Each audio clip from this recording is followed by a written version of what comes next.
ধ্বংস হয়ে যায়।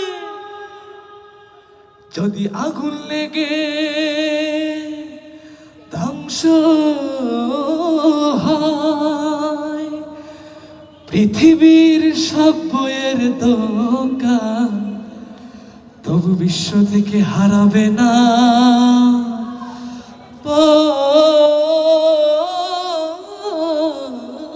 পবিত্র কোরআন।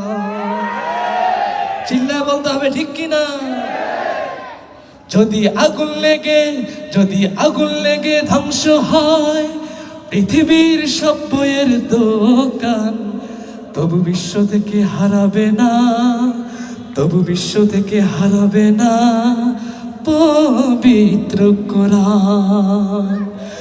করবে কেমন করে ধ্বংস কোরআন আগুনের তেজ, করবে কেমন করে ধ্বংস কোরআন আগুনের তেজ, কারণ বিশ্বে আছে লক্ষ লক্ষ কোরআনের হাফেজ। করবে কেমন করে ধ্বংস কোরআন আগুনের তেজ, করবে কেমন করে ধ্বংস কোরআন আগুনের তেজ, কারণ বিশ্বে আছে লক্ষ লক্ষ কোরআনের হাফেজ।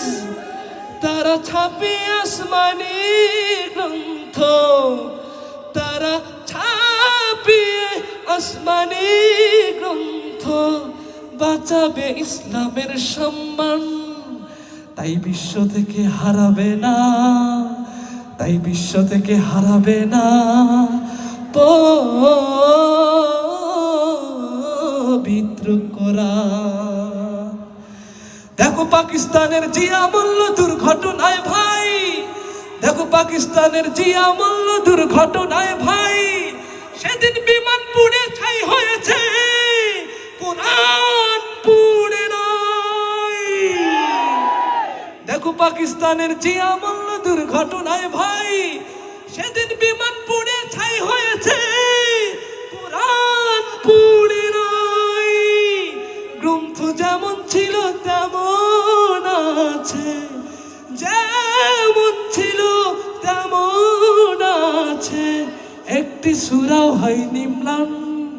তাই বিশ্ব থেকে হারাবে না কি? আরো জোরে শুনতে চাই কি?